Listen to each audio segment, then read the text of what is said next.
Thanks for what you do with your podcast and all the rest. You're doing a great job. Hope everybody keeps tuning in. You get a lot of good info, a lot of insights, understandings of how to get strong, how to stay strong, how to use your strength. You do a great job, dude. You make things better than they are in real life, I think. If you don't follow Massenomics, y'all do it. Social media, website, everything. Massenomics.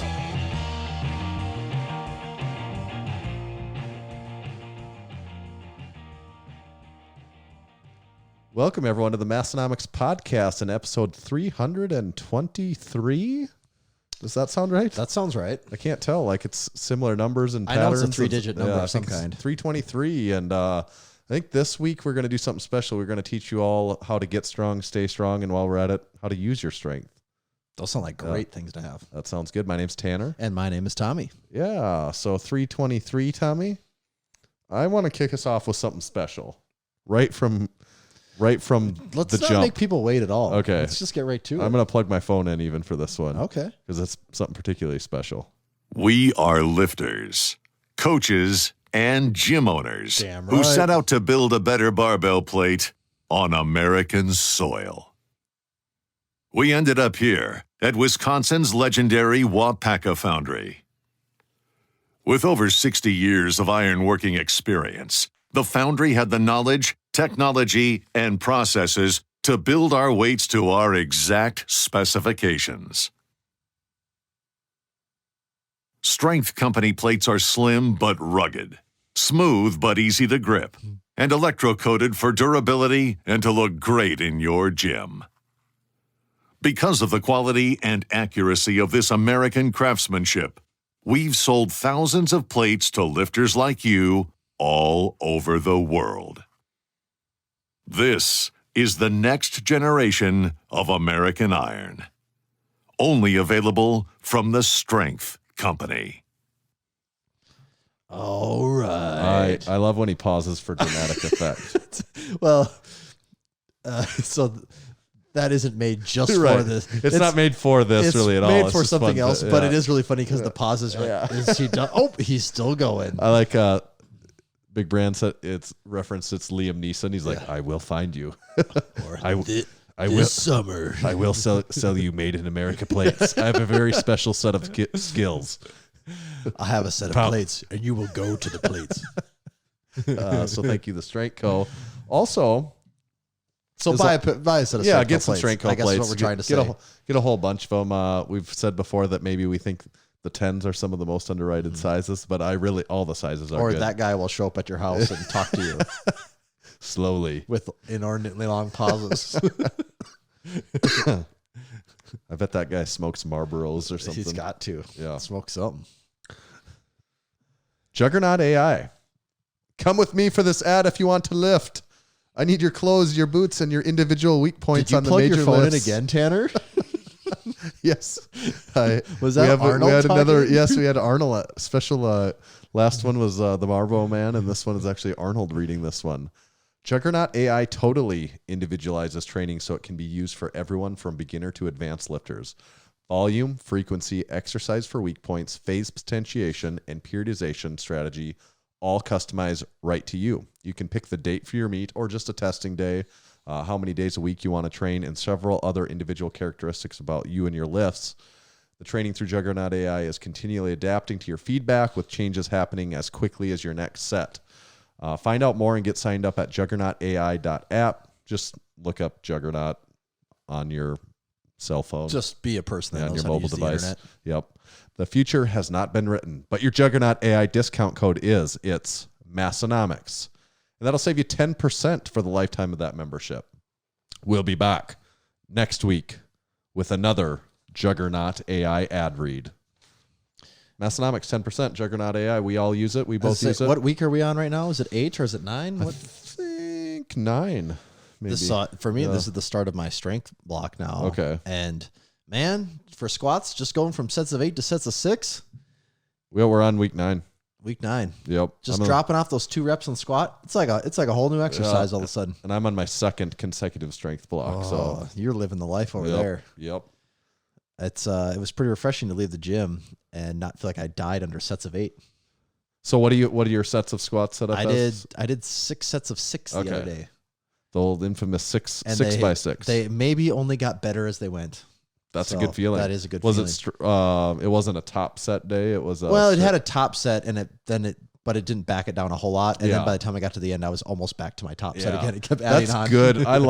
When that happened. I mean, it kind of sucks, but Because in my head, I'm like, you God, know, I'm basically yeah. back to where I started. This is Yeah. the last set, but Yeah. it feels pretty good. you know so. something's going good when Yeah. that happens, though. I've had that same thing happen before too. And Plus, for me, the strength block, now in the strength phase here, it's switched up the exercise a little bit more. It's moved some things around. So that's always fun, too, is Yes. after 8 weeks, where it is nice, you got to have some consistency to see some growth, but then to switch up what exercise you're doing on what days makes the days a little fresher, Yeah, but the hypertrophy blocks, they're not that enjoyable for me either. But at the same time, then it's like, well, I do dislike this, and I won't do it on my own without. So I'm like, there's probably value here. I used to guess, think 5 sets of 5 kind of sucked. Yeah. But now the other day, Yeah. 6 sets of 6. I'm Yeah. like, oh, this is great. relaxation. So that's changed my perspective in a hurry. on Yeah, things. for sure. I had an interesting trip over here today. You Tommy. did. Yeah. By interesting, I mean bad. You're kind of a ball magnet, Tanner. That's true. My pickup is has a nose for getting smashed by balls. So you live on a golf course.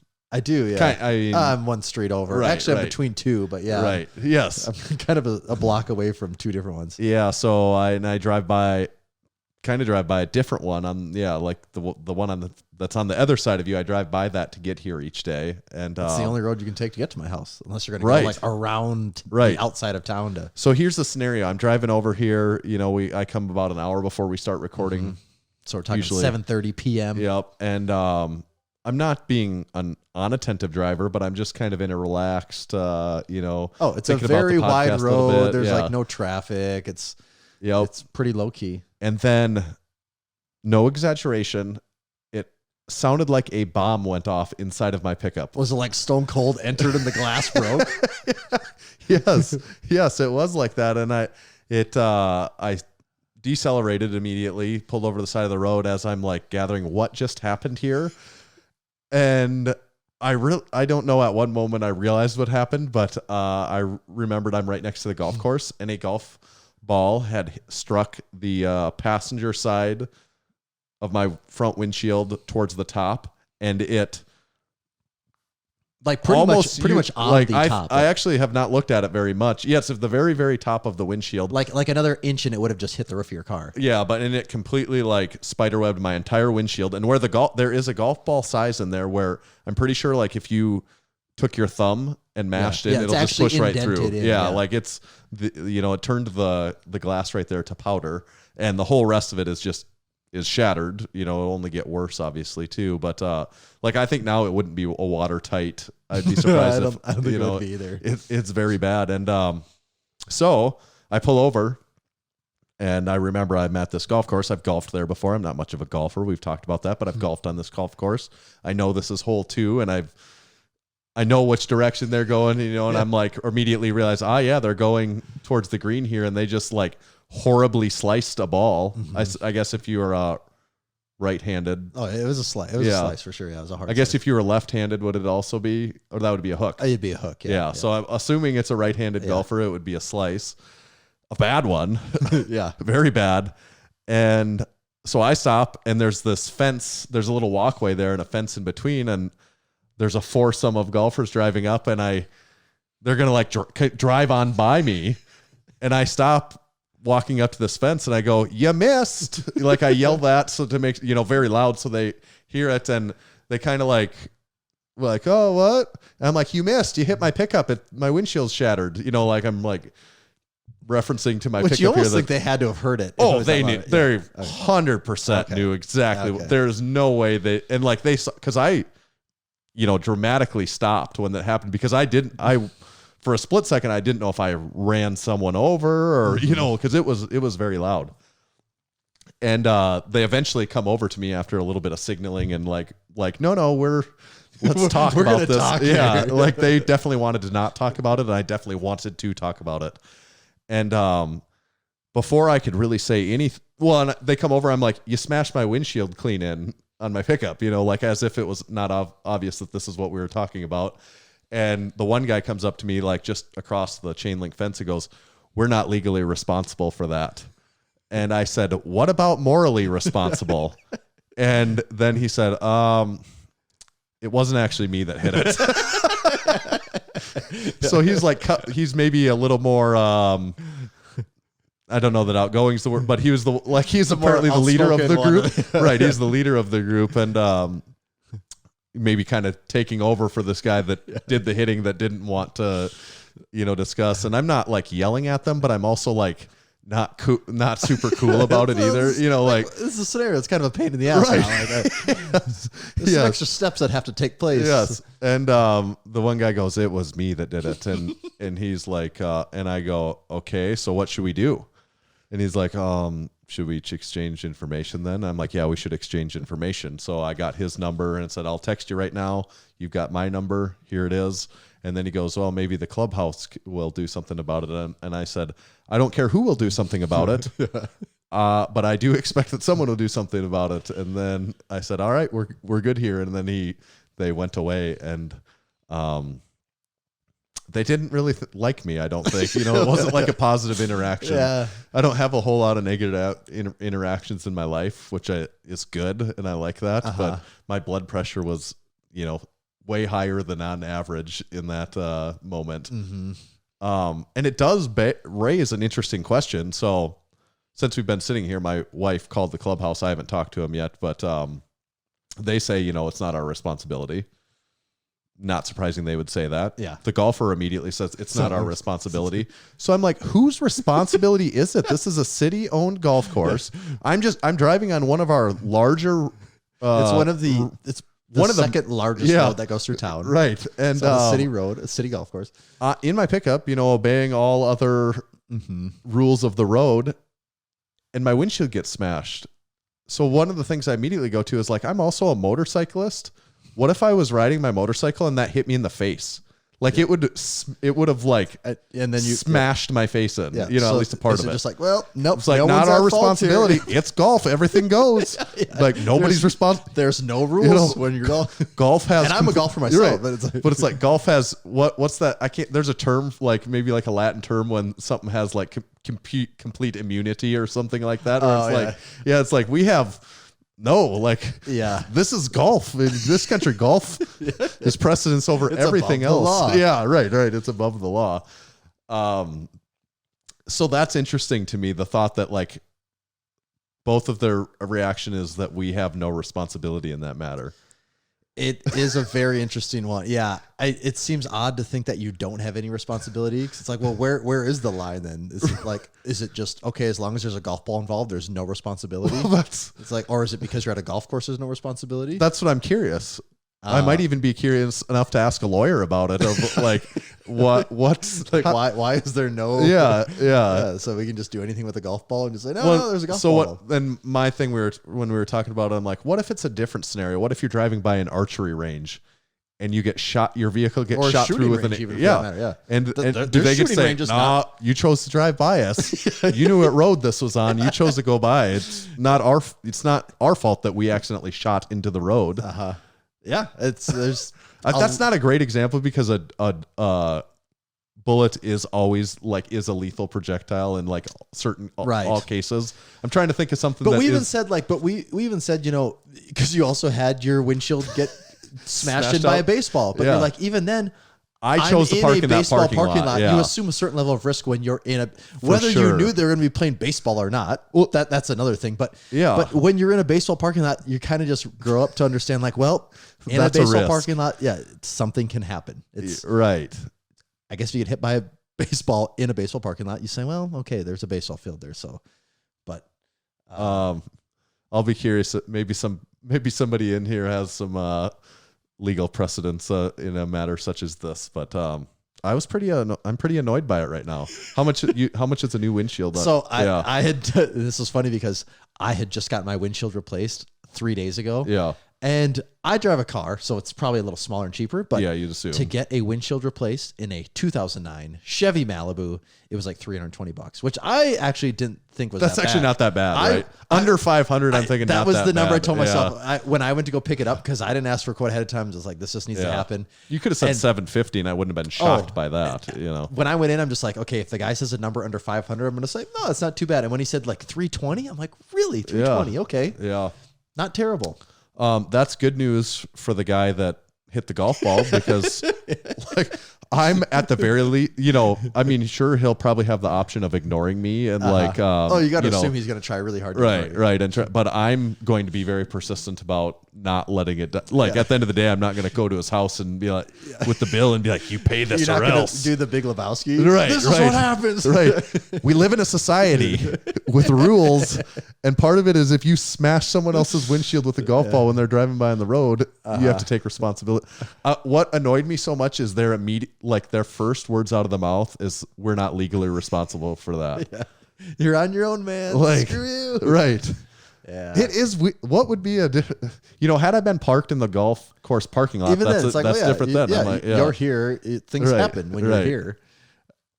I'm like, and like for the golf course, they're like, nope, we're completely, it's not our concern. Yeah. Not our fault. I get how it's like the golf course can't take responsibility for whatever someone's doing there. Right. People can do a lot of dumb stuff on a golf course. Right. But they're also like always worried about policing what people are doing on the golf course and making sure they're not doing some. So they must feel like ultimately they do have some level of responsibility for what's going on there, because they're like, it seems like a place like that, they're always worried about what you're doing there, you know? Yeah.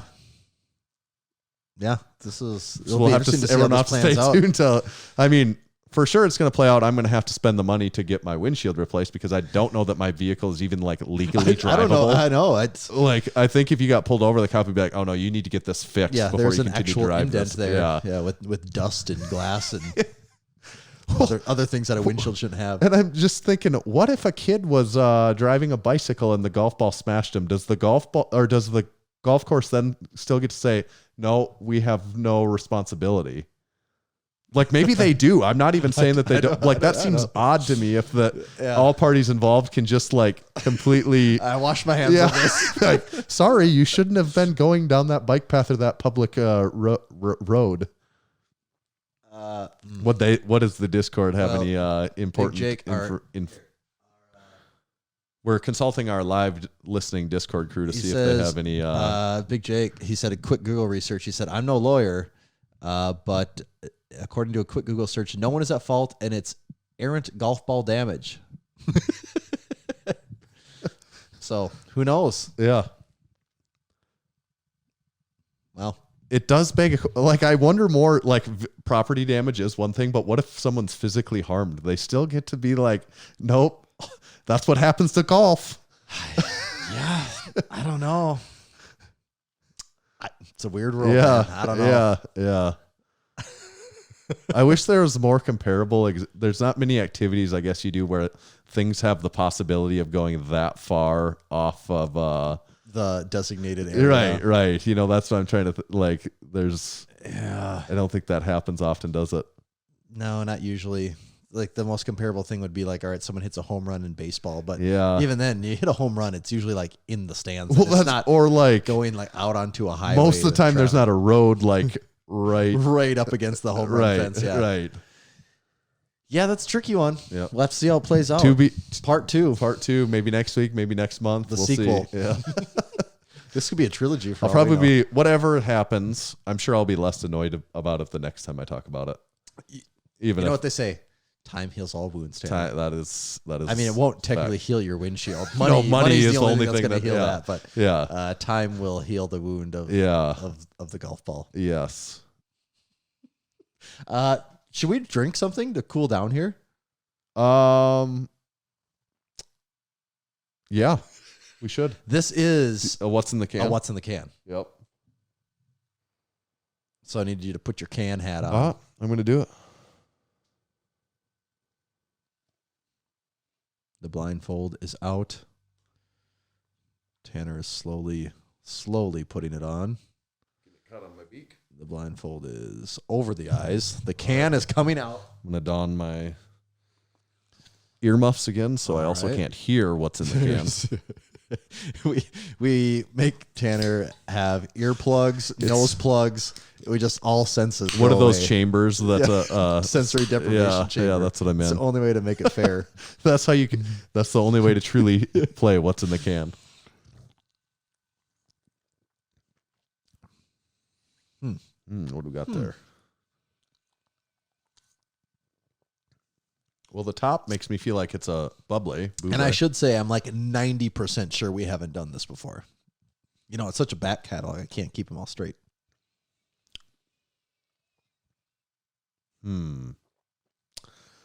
Oh, gosh. It's so hard. That's what she said. Sparkling water bubbly. I cannot tell what flavor this is. Nothing is coming to me. Let me try it again here.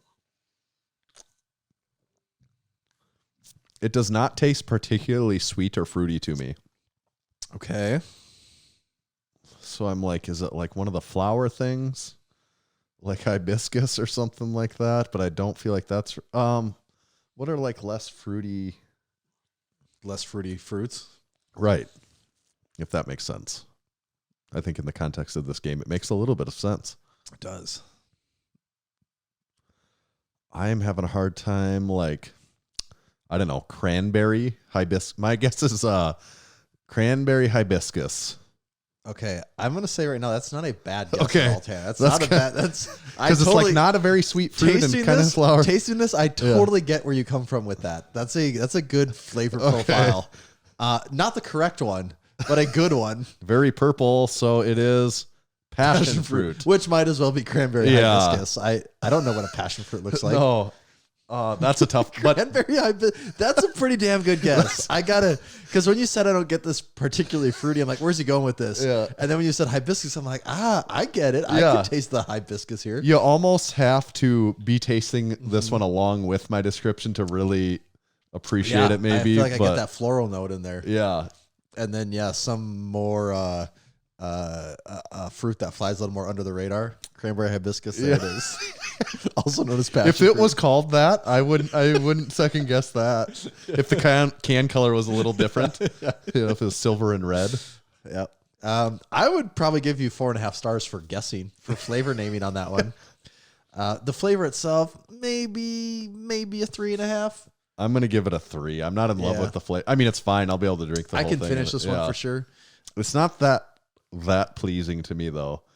It's not that pleasing of a flavor when to I me. think of the number of things I've given a 3.5, this doesn't belong there, so it gets a 3.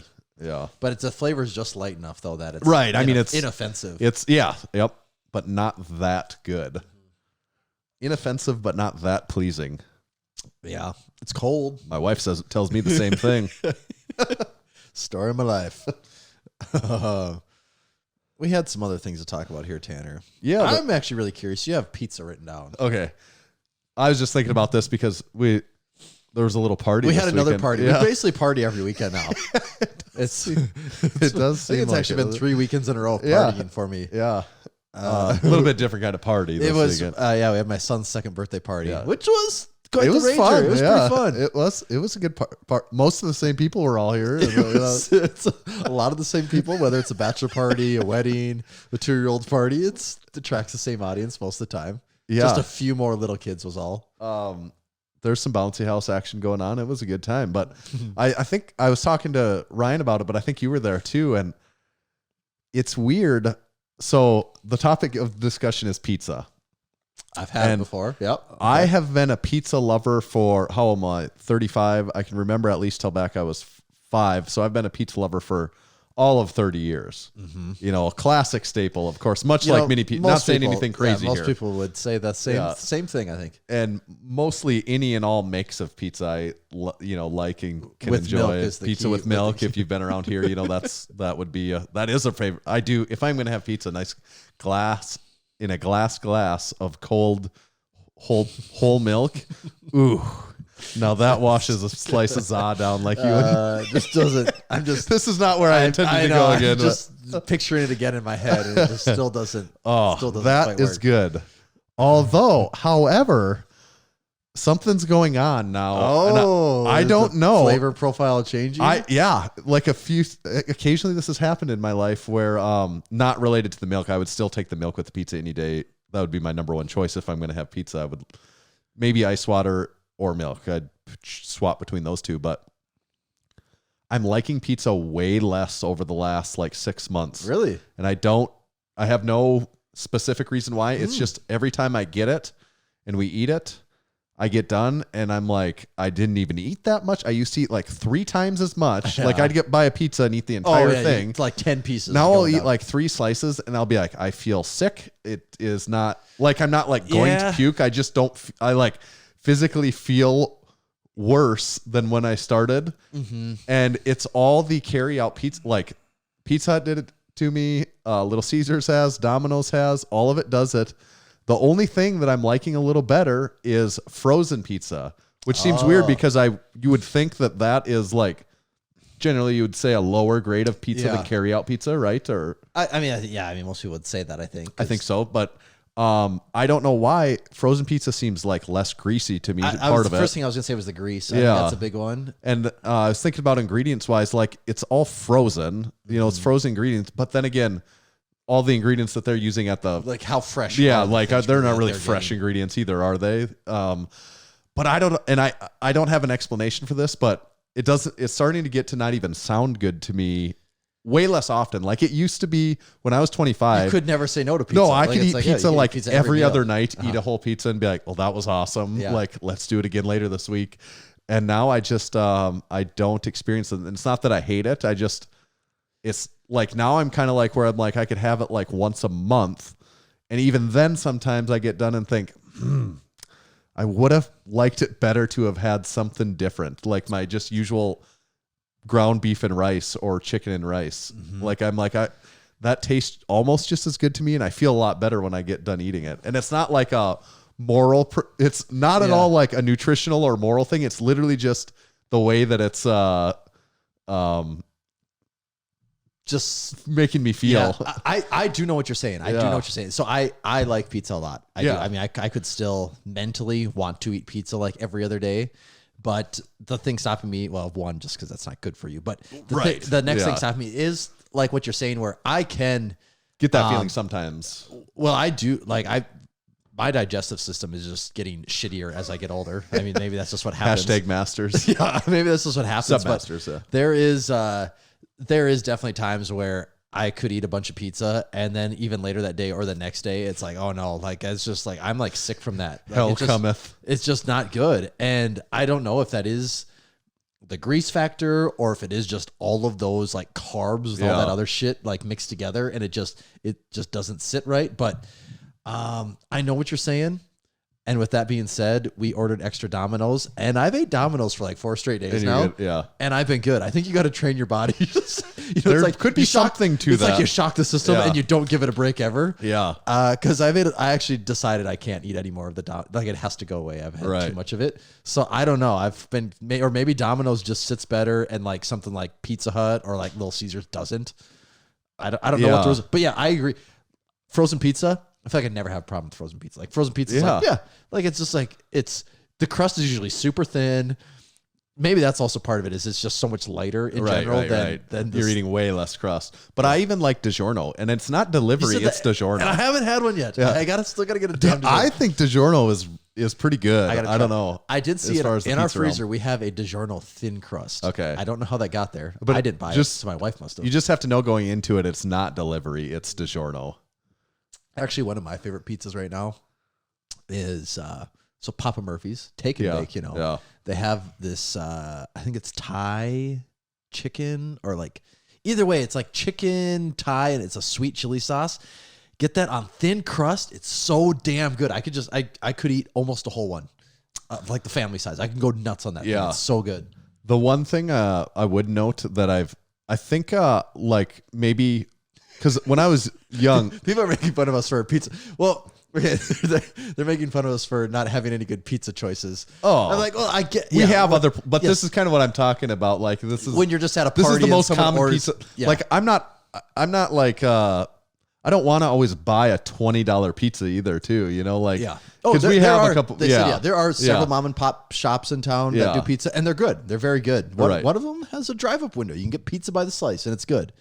And there's several restaurants that offer pizza, homemade pizza options. So those do exist, but that's a little bit more of a special thing, you know? Right. Yeah. You don't just randomly show up someone. There's like 20 boxes of those sitting around. But I'm kind of wondering if in someone's given lifespan that they can they just have a threshold of a certain thing, like that. I started so young eating so much pizza that I just got to a point where it's like, now I need something different. And if it's kind of like the red sauce pizza that gets to me more, that I like. Really? Like the other stuff that I never used to eat that much of it now seems a little bit better to me because I never used to eat it. If I'm going nuts, though, like if I want to eat a lot of pizza, the other sauces gross me out way faster than like a red sauce. Yeah. But along these lines, though, I still don't get, because how many eggs do you eat every morning and how many years have you been doing that, Tanner? I eat, depending on what's going on, either eat 6 or 8 every morning. Yep. Scrambled style? Yep. Like ham and cheese in them, or what do you just straight up eggs? So what I've been doing for years and years and years, my breakfast is, and we've talked about this years ago, but if you haven't been listening for a really long time, you don't know bring you up this. to speed here. So I do this every morning without break, almost like 7 days a week. Yeah, basically. 7 out of 365 days a year, probably 360 X days, you know, like, and that's not an exaggeration. The only exception is if we're on the road eating, and then usually we're at a hotel, and I kind of try and match up. I kind of yeah. do the replacement so I'll eat 6 eggs scrambled with shredded cheese on top, then 3 slices of bacon in some combination of turkey bacon and regular pig bacon. Like we call it pig bacon because my 4-year-old, you know, it's like, does she want turkey bacon, or the other one is called pig bacon so it's kind of fun to say pig bacon. It's redundant, but we like to do that. So usually the usual mix is 2 slices of turkey bacon and 1 slice of pig bacon. In the pan, I fry it.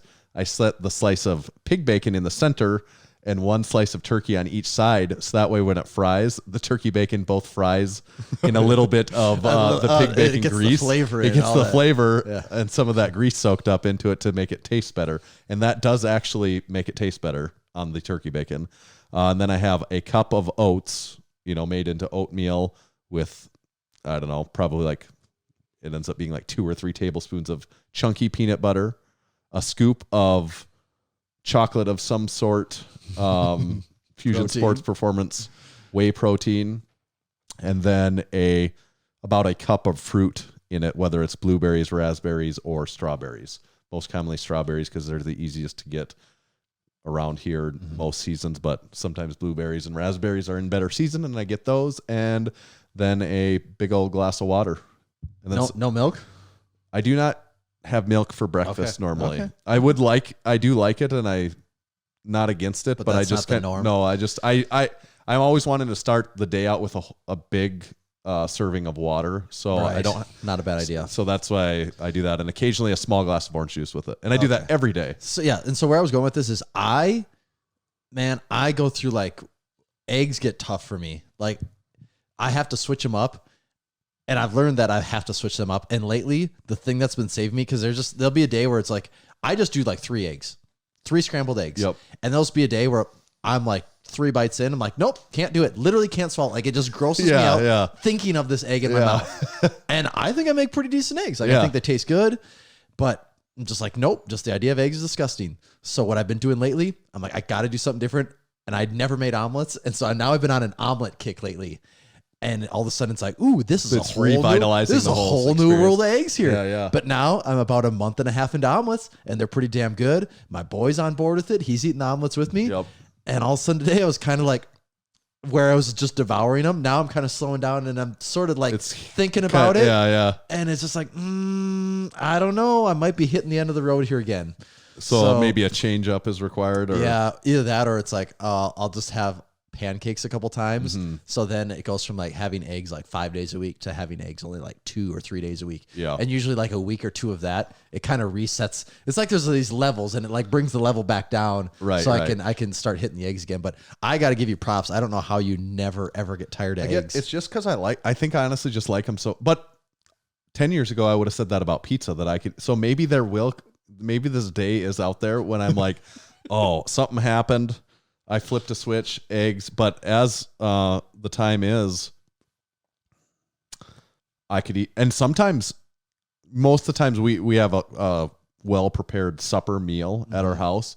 Every once in a while when we don't, and I'm just, left to my own druthers and left to my own devices to figure something out for myself, sometimes I'll just straight up make eggs again. But at night, a lot of times when I make eggs, just because the scrambled eggs is my breakfast thing, like just so I don't feel like it's gotta be. it whacks out my day if I'm having those at night. Yeah. I'll just have fried eggs at night, just, And that's my other, when I got to mix it up, it's like, all right, we'll do like sunny side up and toast just to get some variety, or sunny side up with like a meat, and you can mix things up now. But eggs are always a challenge.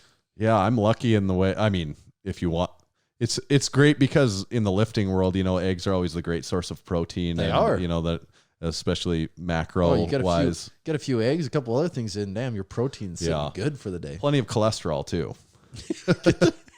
Get that good cholesterol to start the day. And that's what we all want. All right, should we read some ads here? Yep. And then after that, what everyone came for, the ads. Today's show was brought to you by Texas Power Bars. Buddy Capps first started lifting weights in the late 60s and began powerlifting in the mid-70s. At the time, he worked for Image Barbell building gym equipment. Around 1976, a local machine shop started making Olympic bars for them, calling it the Image Bar. In 1977, Image Barbell became Champion Barbell. It was then that Buddy started looking at the bars with an intent of changing them for the better. In 1979, Buddy bought his first lathe to begin addressing the known issues. In 1980, his passion, drive, and purpose now had a greater mission. Buddy set out on his own to make what he believed was the greatest bar he'd ever seen and trained with, and the Texas Power Bar was born. It was strong as a house with the best knurling and was maintenance-free. Hundreds of state, national, international, world, and Massenomics powerlifting records have been and continue to be set and broken on the Texas Power Bar. To learn more about Texas Power Bars and buy one of their legendary bars, visit TexasPowerBars.com. This episode is also brought to you by Fusion Sports Performance Supplements. Do you know what's in your supplements? If you use Fusion Sports Performance, you always will. Fusion SP prides itself on being fully transparent, never using proprietary blends, and always providing its customers with top quality products. They offer 2 pre-workout options with Super Soldier Pre-Workout and Mad Titan High Stim Pre-Workout. Both have proven ingredients at their full clinical doses to maximize performance, increase muscular endurance, improve focus, and get you that much sought-after pump. Both are favorites among strength sport athletes. Healing Factor Post-Workout combines BCAAs with a full serving of creatine monohydrate and other great ingredients to help maximize your efforts in the gym, build muscle, and recover fast. Fusion's Whey Protein Isolate not only tastes great, it also has 27 grams of protein per scoop, 0 fat, and low or no carb options depending on the flavor. It doesn't contain any soy or gluten, and it won't cause any stomach discomfort. Unlike that pizza that you eat. That's true. Doesn't come in a pizza flavor. I think there's a reason for that. Yeah. Available in vanilla ice cream, chocolate fudge, and frosted cinnamon roll flavors. Most orders are shipped within 1 business day, and every Fusion Sports Performance product comes fully backed with a 30-day money-back guarantee. Go to fusionsp.net and use code MASS, M-A-S-S, to save a huge 20% on your order. Good stuff. Great stuff. Supporting our supporting members. Oh, yeah, let's support them. This is a special supporting our supporting members segment also. And you might all be asking yourself, what's so special about this one? Well, hold on. That's a cliffhanger. First, I want to just tell you about the segment in general. It's a relatively new segment to the Massenomics podcast. We have these supporting members. They choose to support the Massenomics podcast. And if you want to do that too, you can hop on our website.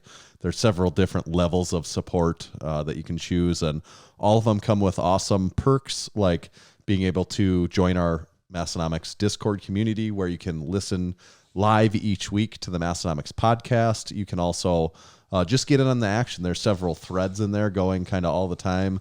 A lot of discussion about training. For any interest you might have. Yeah, a lot of silly goose stuff. It's a fun time in there. And then there's a discount code available when you sign up. We also randomly might send you something. Like this last month, we sent out the Massenomics supporting membership cards. And we have other things planned for the future that are along that line. So I would say get signed up now so you don't miss out on the next cool thing like that we do. Does that kind of cover the supporting memberships? Great. So each week we like to give back to this group of people specifically a little bit. And you're still asking yourself, because I never answered, why is this a special version of supporting our supporting members? It's special because it's ladies' night. Oh, it's ladies' night. Ladies' night. Ladies' night on supporting our supporting members. And topic number one, or first supporter is. So does this mean like every Wednesday's ladies' night, or just tonight is ladies' night? Tonight is ladies' night. The rest, I mean, it'd be weird because we'd never get to support the men because we almost always do this on ladies' night, Wednesday night. But okay, so Strongman Dan, he got married, so it's not really about him; it's about his wife. She was the real winner in this. Yeah. Like she got to marry Strongman Dan. Mm-hmm. So congratulations to Strongman Dan, and most importantly, his wife. Huge congratulations there. Yes, we got to meet Dan at the Arnold this year. I got to tell him he's got a lot of cool arm tattoos, and someday I wish I had cool arm tattoos like him. That I told him that there, and that still is as true today as it was then. Next supporting member is Hannah Johnson, and she competed in a meet. I think it was earlier this month, but it fits great in the theme of ladies' night. Oh yeah, and she did a 303 squat, a 165 bench, and a 342 deadlift, and won best female lifter. All right, at her meet. Next one is the first lady of North Dakota, which would be Candace Coates. Candace Coates. Okay. I now know that. Now we know. Yeah. Dylan told me for the fourth time it's Coates, and I thought to myself, I don't know that I've ever heard that. If I have, it's never registered to me. Okay. All right. Did you? I mean, you also assumed it's. I think we assumed We it's always Coates, say, didn't we? yeah. Coates. It makes sense to me, though, phonetically, one vowel there that it would be. Well, I just don't even use the phonetic argument It usually because doesn't none make of it sense, ever especially makes names, sense, but it does kind of make sense if you Yeah, think about it in it that does. way. Candace Coates, she competed full meet and did a 264 squat, a 165 bench, a 303 deadlift for a 732 total, which are all 4 PRs for her. Oh, does not get better than stuff. that. Yep. Last one is today. Today is Big Eddie's wife's birthday. So happy birthday to Big Eddie's wife. Happy birthday, Big Eddie's wife. So that was ladies' night on supporting our supporting members. Yeah, Pretty good. Yeah, that was fun. Hopefully there's more of those. Yeah, that's a good. I like it when there could be a theme to the supporting our supporting Yeah. members. Yeah, That's really cool. All right. Bye, Discord. see ya. See you, Discord. Okay. And anyone that was disagreeing that someone else but besides me should be responsible for my windshield is We'll be getting kicked banned. off the Discord. We'll have their membership suspended. Anyone that is doesn't agree with me on that, they're dead to me. Okay. Big Travis, should we give him a call? Let's do it. Let's get that. Actually, we're giving him a FaceTime audio. Let's get that phone call across the border here.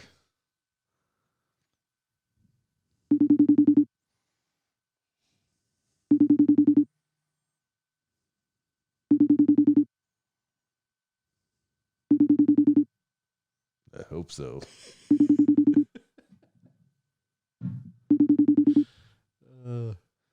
He can run, but he can't hide from us forever. This could ring all night long. We got all night, Travis. Make our day. All right, I'm going to give it a pause. Okay. And then we will try him back in just a couple minutes. He doesn't realize a golf ball hit your windshield. You have nothing to lose at this point. You don't mess with a guy with nothing to lose. That's how serious he of a thinks situation he thinks he's safe in Canada. Yeah. Sometimes it is good to put things into perspective, though. And that joke is a good lesson that in the moment things can really annoy you. Oh yeah. But in perspective, you're like, yeah, it's really not that big of a deal. Like if it cost me $300 at the end of the day, or $400, or even $500, I'm like, well, nobody was hurt. And well, but then the kicker would be like, oh yeah, then you go get your windshield replaced. And like, actually, there's a thing with Chevy trucks right now. It's like $1,000. You can't get a windshield for those right now. That's that's. We have to pay I had a car with a heads-up display in it one time, and I was going to get that replaced, and like, yeah, that's actually like double the price. The heads-up display or the windshield, because it was in a Grand Prix GTP. So the windshield actually plays a part in that too? Yeah, there was something about it. I don't know what or how significant, or maybe it was just they were just giving me a line. Well, actually, when I was there, when I got it, the guy was like, I told him like, God, that's not bad. He's like, yeah, you'd be shocked though. I've just changed one out on a Subaru. He goes, because they have like a heated windshield and all this stuff. He's like, that's well over $1,000. Maybe like, maybe it was maybe it was more so heated windshield and stuff too. And I'm trying to recall 15 years in the past, but it had heads-up display, and that's what I'm thinking. But maybe it was more so heated windshield. Yeah, could be, but that would suck way more. Yeah. Should we try Travis again? Yeah. Right. And if he hasn't called us back, we'll just have to think of another fun story to go another 30 seconds. Every time we'll think just all these broken up stories. Continue with another little tidbit after that. We did have something else too. We didn't really get to, and we could save this for. But there was big powerlifting action going on right now too. Podcasting exercise to just think of fun topics on the side. I have something else we would even talk about. Keep good radio going rather than we'll try him again. The fact that he didn't call back though concerns me that he might not answer immediately right now.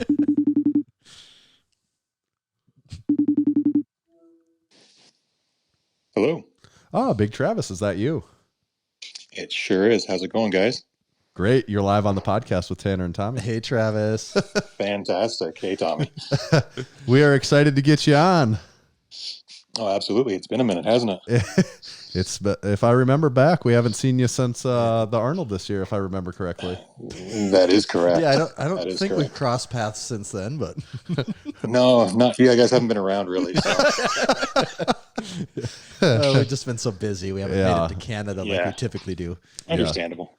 We were glad we got to meet you though this year at the Arnold, and the funny story about that is, I mean, I don't want to put words in your mouth, Tommy, but I for sure didn't remember exactly what you look. Didn't either know or remember exactly what you look like. So when you walked up the first time, I thought you were someone else. Yeah. I don't think prior to the Arnold, I really put myself out there on Instagram too much, so it was a mystery for everyone. As a matter of fact, you were wearing a Depth Before Dishonor shirt, and I also hadn't met those guys in person before, and I thought you were Jared? Yeah. Right? Yeah. I thought you were Jared, like, because their booth was like just down the way, and you were kind of walking that direction, and I'm like, this guy's wearing the Depth Before Dishonor shirt. Like, I'm pretty sure that guy's like, a guy that lifts with a beard and stuff. So like, and the best is you go, Jared, you're like, and no, Travis, and I'm like, oh yeah, egg on my face. Yeah, it was nice and awkward. Yeah, that's how we like it. That's right. But it did turn out you weren't Jared and you are Travis, and you don't own Depth Before Dishonor. You own Obsidian Ammonia. Exactly. So part of the first, we don't always go over the origin story, but with a business, it's always interesting.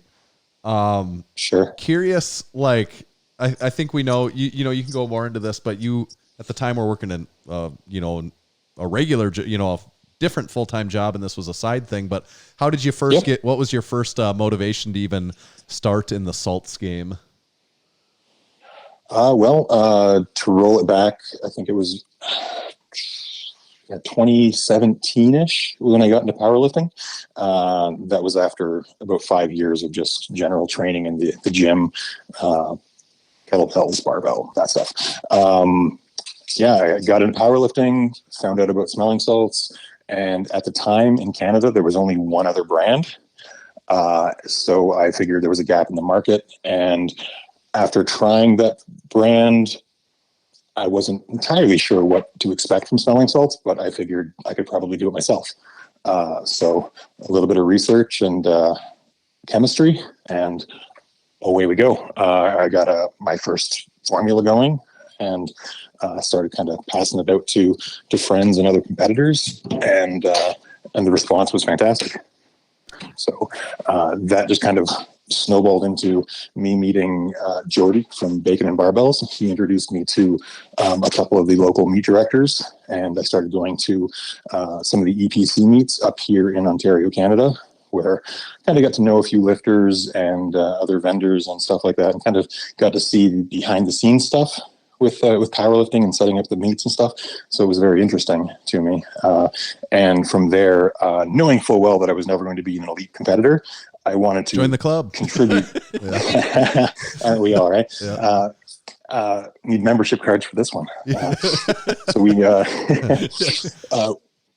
so from there, I just kind of wanted to give back to the lifting community however I could and be involved the best way I could. And I guess that was kind of quietly doing something, I guess, behind the scenes with a product as opposed to like setting up meets or anything like that.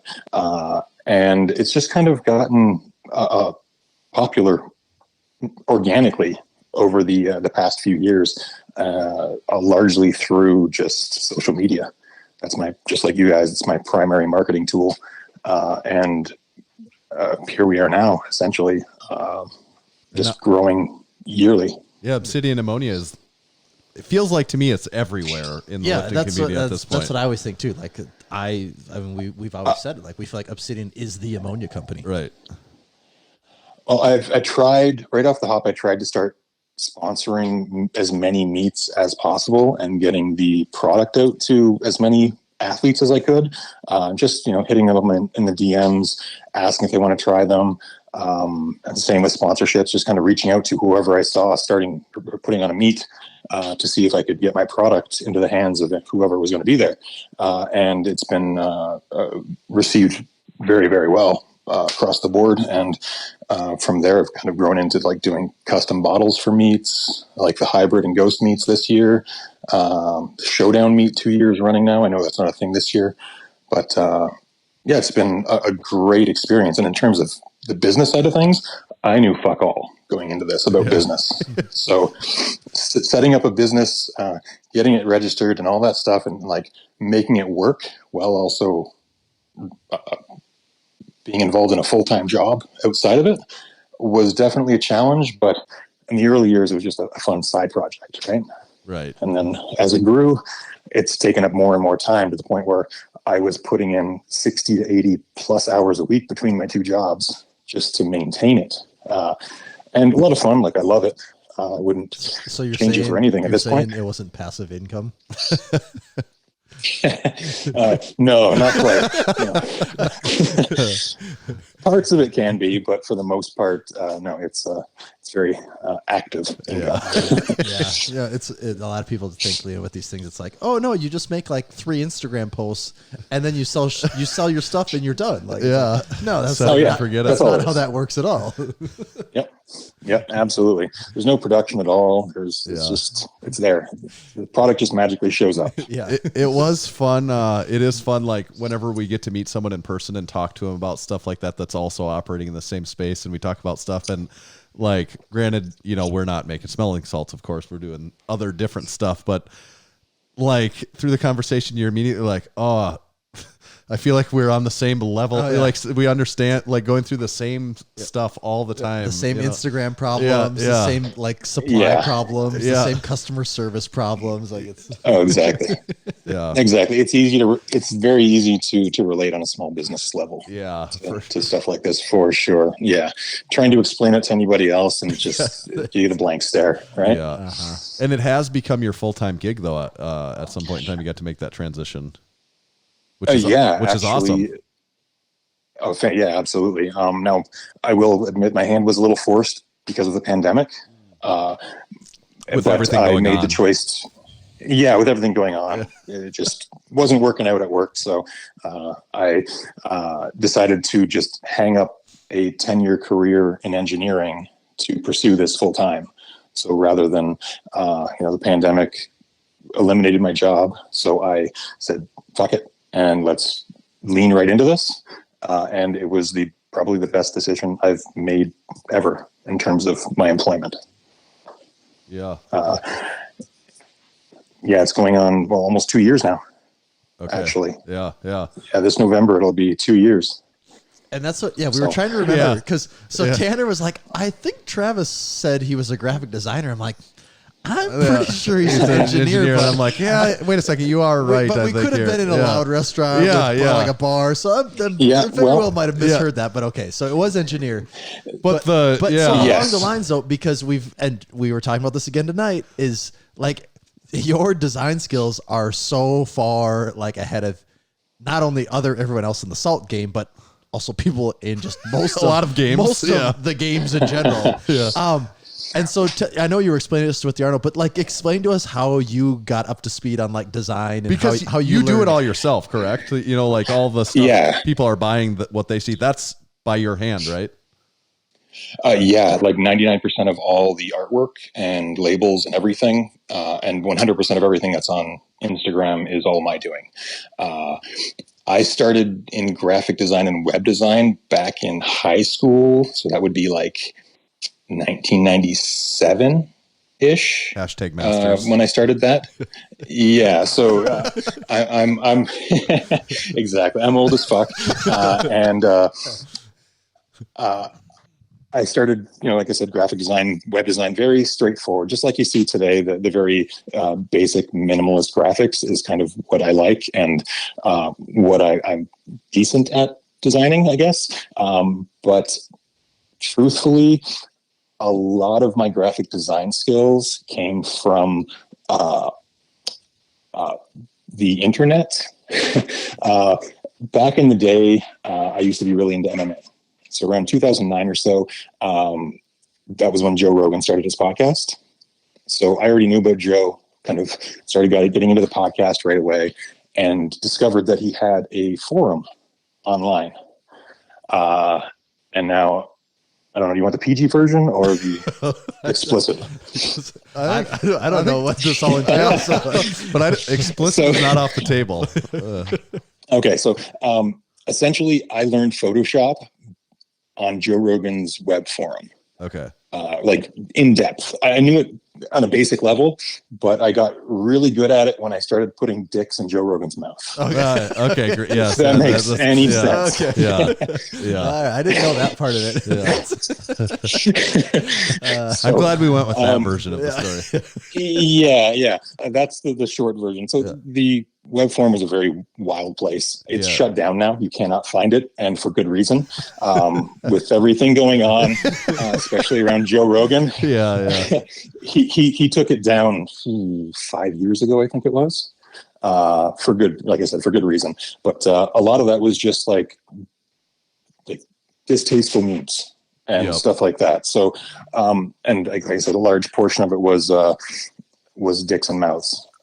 Seemed to be the popular thing at the time, and that's where I cut my teeth. Does it ever really go out of style, though? No, I guess not. It's kind of one of those. I don't know how much. Yeah, and I don't know how much Joe appreciated it, but it was out there. Was he active in that forum then? Like in some? He was. Okay. He was. Yeah, fairly active, but it tapered off with his schedule kind of blowing up with the podcast and everything, right? So I think at that point he just lost control, and he had moderators that were kind of keeping it in check, but it just went off the deep end real quick, especially with the podcast blowing up, like the influx of people. I think I was only active on it for about 2.5 years, and I saw about 250,000 people join. Wow, that was an active community. Very, very. I couldn't only imagine what his Discord would be like now. Oh my God. It would just be pretty crazy. A cesspool. It's like, I think just go on Twitter.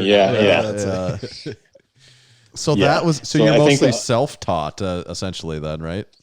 Like I went to college for it, but that was like already after I kind of had experience. So I went into it, and I actually dropped out after a year because I was bored.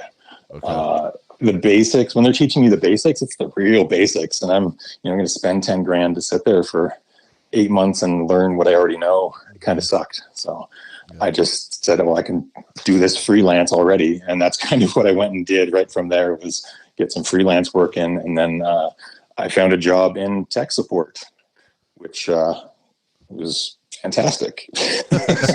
And then was it after that you became an engineer? Is that how that worked? I left that job to go back to college, where I took an electrical engineering course, and then kind of built a career from there. Interesting. Okay. Well, Tommy already said it, but he's the one with the eye for it. But your design is on point, though. If we had a nickel for every time we've said that, it's just like, and like you're. I don't want to diminish the product you're selling, also, but like, I don't know. In my opinion, if your design wasn't so awesome, you wouldn't be doing as successful as even with the good product. Like, I think that's a big differentiator. Well, especially when you're marketing on Instagram, it's such a visual medium. You got to stand out. Sure. And like we say it too with our stuff. It's like, we're a 2-man operation here, but like, especially in the early days, I think people thought we were bigger than we were because we had, some stuff better designs than most. Right. And I think the same thing probably applies to you. People probably think you're a lot bigger company than what you are because of how polished your stuff is. Absolutely, without question. It's kind of a catch-22. Like, you want your product to look fantastic, and that was my end goal. Was like, I want to see this on shelves. I had a decent eye for packaging design already.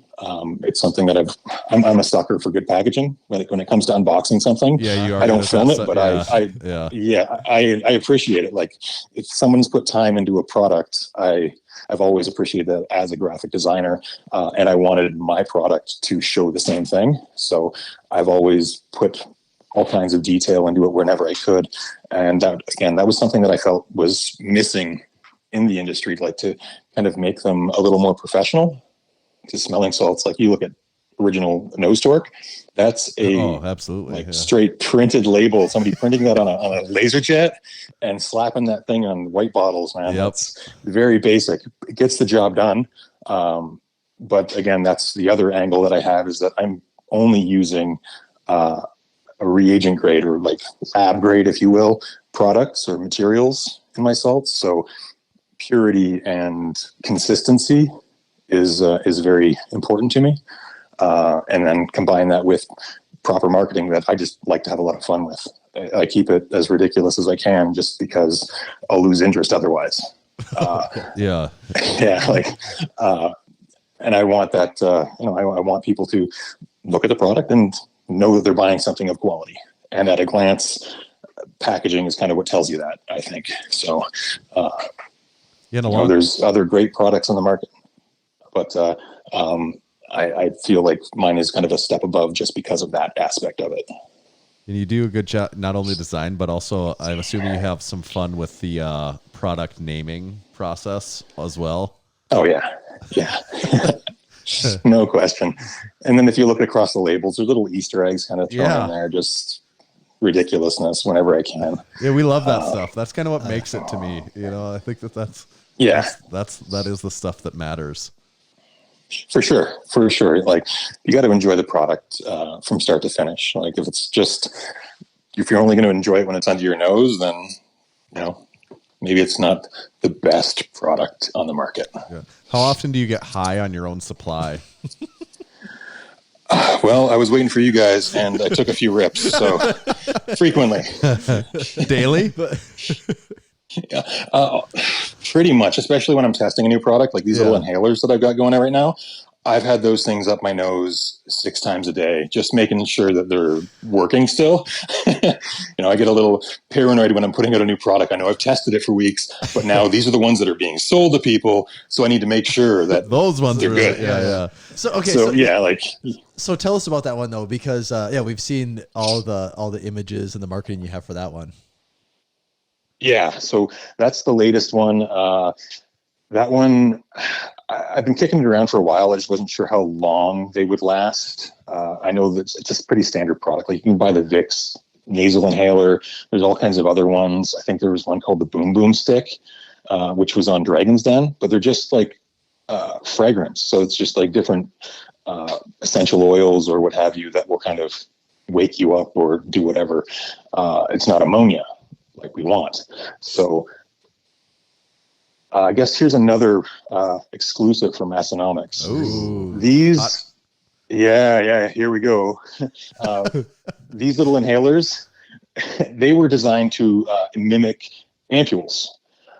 Ampules have officially been retired by James Alexander. Oh, they have. So, and those are all you powerlifters. For people that don't know, those are the single use, like crush, smell, and toss it, right? Exactly. All the ones that you see hockey players, football players using, the ones that you break, sniff, and chuck to the ground. So, what was it? Early 2020, there was something called the SAFE Act rolled out across the U.S., which reclassified smelling salts, or these ammonia inhalants, as a non-medical product, I guess, and that in turn resulted in James Alexander then having to go through all the paperwork and the registration process to get them back into production and to be able to sell them again. And was James Alexander the company that was making these, or? Yes. So James Alexander is the patent owner of the packaging. That little package that you have the glass inside wrapped in like some type of absorbent, almost fiberglass feeling outer shell. That's their product. They make a variety of things in that package, with smelling salts or ammonia inhalants being probably their most popular one. But because of this change in regulation, they have decided to discontinue the product. So knowing this, I thought, okay, we've got to figure out how we can get these back. Like, there's no way that I'd be able to set up a production facility to make these. It requires like a glass blowing system and all this other fancy shit that I can't afford on an ammonia dealer's salary. Right. So the next best thing, I thought I would check these things out and see what I can do with them. So combined with my nose bleach, the super absorbent polymer that I use to hold the high grade ammonia, I've got a bit of that in there, as well as a little more ammonia in the cotton swab thing. And right now they hit like a champ. Like they're fantastic. If you like ampules, you will love these. I will say, like, they only last about a week or two with frequent use, but they're $10 a piece. And up here in Canada, a 10-pack of ampules was $12. Right. So right. Yep. It works out. You get more sniffs per buck with the inhaler. I will say that. And it's convenient. Like, that thing pops into your pocket and you don't even know it's there. So it's kind of aimed towards more than just powerlifting. I'm hoping to see this in the NHL. Hockey player I would love to see it. Yeah. Exactly. Yeah. I actually just sent some down to the pitcher for the Phillies as well. Nice. He reached out to me. Yeah. So one of the pitchers. Yeah. We had the other week we had Co Kieft on the podcast. He's down at Buccaneers training camp. Maybe we should nice. get some sent his way. I'm sure he'd love to have a sniff or two. Get those passed around in the locker room. Yeah. Yeah, baseball's really picking them up right now. So absolutely, if we can make that connection, I'd love to send some down. Oh, I would think the NFL would go nuts. Like, if you look at the sideline, those things are everywhere for football. So I guess there's two takeaways. One is that if you have any ampules left, you got to really, you're sitting on an extinct product, so you got to be really careful about when you use those. And then two is you need to get the what'd you say it's called? It's just the nose bleach inhaler. The nose bleach inhaler. Okay. Yep. So then, the second part is people just need to get the nose bleach inhaler then. Yeah, that's your safe bet right there. So what out of all the ammonia products that you've ever made, what is your personal favorite? Oh, geez. Or is that like picking a favorite child sort of scenario? That's like up that alley. Kind of. Yeah. But I think, let's see. This one in particular, the inhaler is definitely new. It's different. It's never been done before. So I think this one's kind of topping my list right now. But other ones like Nitro, I got to include some 3D printing in that.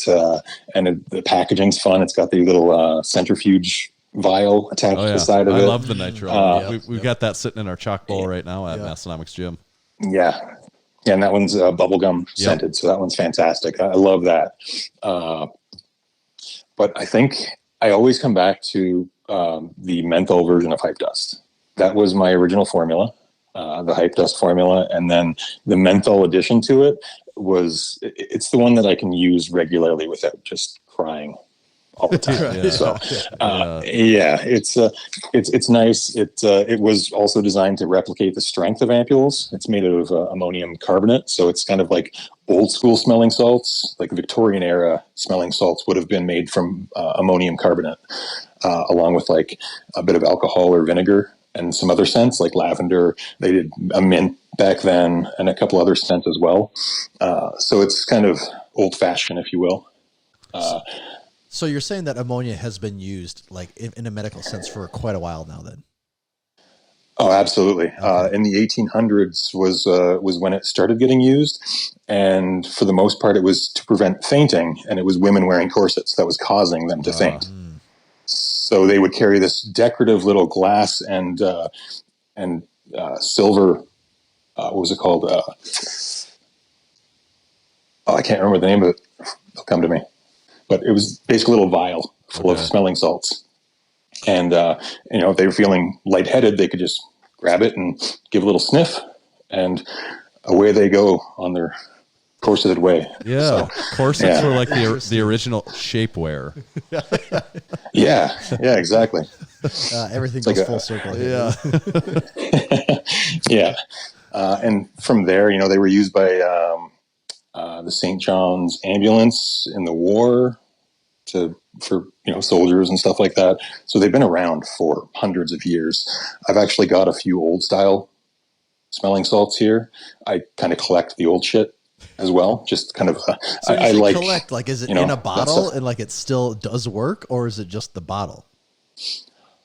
No, I have the bottle with the salts in it. It has a very slight ammonia smell, but more lavender in it. And it's made by a company called Crown Smelling Salts. They're all over the place. They're probably one of the oldest companies to make a bottled one. And then I also have some old original ampules as well, which were just little glass vials filled with ammonia and alcohol wrapped in cloth that you literally just break. And the instructions on them actually recommend breaking it open, mixing it in a cup of water, and drinking it. Yeah. So that'll wake people used to be crazy. No question. Yeah. So seeing the old stuff's pretty interesting as well, to see how far it's come, like from those types of ampules to the James Alexander ones to now the bottled stuff that everyone's making. It's definitely come a long way. There really is a lot more to it than what would be on the surface, isn't there? I had no idea. Yeah, there definitely is. And when you're kind of an OCD nerd like myself, you really take it in. Yeah. Like I started talking to, I can't remember his handle off the top of my head. Vintage Weights. Yeah. On Instagram. Yep. Yeah, I sent him some pictures. He actually just did a little video. Yes, he did a little YouTube video covering the Bottle Buddy and ammonia, and I sent him some of the pictures of from my collection that he used in the video. So he was very interested as well, kind of a historian, and went down that rabbit hole after I talked to him. So it's an interesting one, for sure. Like it's a drug, but it's not a drug. According to the FDA, that's another story. The FDA found my product, and they're telling me that it's an unlabeled or mislabeled over-the-counter drug. Really? And so I'm trying to sort that out right now to figure out how that's going to affect. And is the FDA just in a United States? Well, yeah, because I was also curious, how does that go? How does that work? Well, I'm importing to the U.S., right? So I distribute through Strength Shop. Yeah. Yeah. So anything coming in, UPS, they have their customs division, and every once in a while they'll pull a package. I think in this case it was based on value. It was going down to Strength Shop, so it was a high value shipment, and the FDA decided to hold it to investigate it fully. I try to do my best with all the paperwork when I'm sending it across the border. I labeled it as ammonium chloride, which is the primary ingredient, and they still took issue with the fact that it was called smelling salts. And are insisting, they're insisting that is because I don't have all the proper drug labeling on my stuff. They're considering it a mislabeled drug, and I have to return the shit back to Canada. I can't send it through. So it's a bit of a delay, but on the other side of things, I actually was speaking with Lance from Cerberus Canada. They make smelling salts as well. They import them from the UK. That's where all Cerberus salts are made. So he was importing his supply to Canada along with a bunch of other goods, and he got the same thing from Health Canada. It was stopped. They pulled those items, and they're telling him they're drugs. So something has changed recently with international shipping of smelling salts, and I'm personally going to roll this back and go full circle and blame it on Joe Rogan. Oh, right. Yeah, that's actually nice. Yeah. 7 months ago, he had Rob Kearney on the podcast, and they got into smelling salts, and then they ordered a bottle from Juji, who I met at the Arnold. Fantastic guy. It was an interesting meeting, and he popularized smelling salts like no one else could. Joe Rogan, by having him on. Yeah, absolutely. Like the moment Rob Kearney was on, I saw a spike in Amazon sales. That was before Joe even sniffed them. That was just him talking about smelling salts. Everyone went out to fucking buy smelling salts. Yeah. And I'm in Canada. So nobody else in Canada, like I had the highest quantity on Amazon at the time. Or, I don't know. I sold out. I couldn't keep them in stock from October through December. It was hard to keep Amazon stocked at all. But when he actually sniffed them on the show, that's when things went crazy. Like straight to the website, everything started picking up like crazy. And like I said, I'm now blaming him for this FDA shit. The good and the bad along with that, I guess. Right.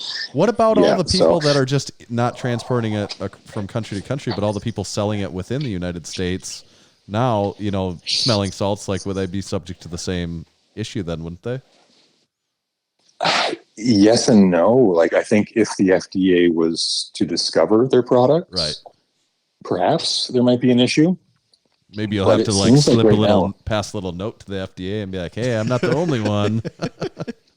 Yeah, exactly. Yeah, start ratting on people. I won't go that far. Make a deal. Yeah, let mine through. But I've got names. But yeah, so I at this point I'm not entirely sure how. I almost feel like I've got the contact information now for the guy. I've spoken with him. Kind of gave him, I pled my case with it being a small business and powerlifting, and even the whole fact that it's like WADA approved, even essentially, because there's no drugs in it. Right. But they still think it's drugs, simply based on the fact that it's called smelling salts. Because smelling salts to them, if they look it up in the FDA book, are either a prescription or over-the-counter drug. It's just old stuff that's hung on for so long. So, I mean, that brings up the question, though. If you just didn't refer to them as smelling salts, would that be okay then or not? Well, that's what I said. I had referred to them as ammonium chloride, and they still pulled it and opened it. Okay, yeah. Yeah, so I think, and if you're familiar with poppers at all, back in the day, amyl nitrate is the substance, which is also a product that James Alexander makes. They make those amyl nitrate ampules. In the UK, they're illegal. Yeah, weren't people like... What are they, or what do they do? It's a vasodilator. Okay. People it helps going relax to muscles raves and like having sex with these things and everything. Yeah, they're very popular in certain communities, that's for sure. I don't know if it's the Discord community or not, but it's definitely some community. It's also a very active community. Yeah. So those products in the UK are completely illegal, and they now sell them as room odorizers with instructions on the bottle. Like they look just like smelling salts. If you look up poppers on Google Images, you'll just see all these little tiny bottles with interesting names. But they're all just called room odorizers, and you're designed to just open the bottle and let it odorize the room. Don't hold it under your nose and sniff it. But, is there a winking emoji on the bottle? Yeah, don't do that. I think so. Yes. Yeah. It's just one of those little hidden things in the bottom corner. So there are ways around it if you want to be shady. I think I figured it out. Like, my UK distributor actually imports them as miscellaneous sporting goods, essentially. And there's a proper tariff code and everything for it. And we've dialed it in over the past few years to where he doesn't have any issues. DHL still likes to poke around a little bit inside, but it's never a massive delay that, in this case, it's a month that it's just been sitting there with the FDA. There are ways around it. I think we're just going to have to be sneaky. And if you could delete this part of the podcast so the FDA doesn't hear it, that would be fantastic. No guarantees. Yeah, no, just every order must include a shirt. And that's what's going to be shipped. Yeah, that's it. Yeah. Yeah. That makes sense. So, okay. That's interesting. Yeah, it's just another bump in the road, right? I got to figure it out and keep moving. Yep. It's your only option, right? That's the name of the Either that or game. pack Yeah. up shop. Yeah. So when you say with yeah, everything exactly. going on, there's a lot of things going on. Oh, there's a lot of things going on. And, the supply chain thing, whew, that's another story too. Is there anyone that you've ever seen, any one person you can think of that you saw take a sniff of your salts or your ammonia, and when you saw that one time, you were like, wow, that is really cool. I feel like that really means something to me. Maybe you don't have an instance like that, but just wondering. Oh, absolutely. Hafthor Bjornsson. Yeah. That's probably the biggest one for me. And that came in, that was the summer of 2019. We were on a little family vacation. We rented a little tiny cottage, like 45 minutes out of town just to get away. And we were hanging out, and one late night, I got a DM from Hafthor, thanking me for sending a package to the gym. I actually sponsor his friend, Runer. So he got the salts through to Thor, and the next thing you know, Thor's asking about a custom label. So seeing him use the product and then making his product on top of that is definitely one of the big feathers in my cap from a business standpoint and just as a general fanboy. Yeah. Yeah, it's great thing to be too. Hafthor. Yeah, that is really cool. Like right before the 501, that's my bottle. So that's pretty cool. That is what I would call cool beans. So you could say like you almost kind of sort of lifted that 501, right? Yeah. Essentially, yeah, I was right there. He would have had like $4.99 tops. Yeah, if I wasn't without helping you, him. yeah. That's how I'd think of it. I think so too. So you are obviously a guy that's, you've smelled quite a few smells in your day. Like you're no rookie to smelling smells. So could you order these smelly smells in order from smelliest to least smelly? Baby poo, an old protein shaker, a skunk, and rotten eggs. Which of those is the smelliest? Whew. Baby poo, an old rotten protein shaker, skunk, or rotten eggs? I'm going the protein shaker. Yeah, that's deadly, I think, if it's been long enough. Yeah, absolutely. Other ones are like, that's like a 4. And then the protein shaker, especially if it's in the summer in a car, all bets are off. Even in a Canadian summer. Oh, absolutely. Well, they're down south, Tanner, so that's true. It's a lot warmer there. Yeah, it's actually warmer here. It's warmer there than it is here. Yeah. Our neighbors to the south. Travis, are you familiar with this little game we like to play called Overrated, Underrated? Hell yeah, I am. Great. We've got a special Big Travis Obsidian Ammonia set of topics that we kind of handpicked just for you. And, incredible.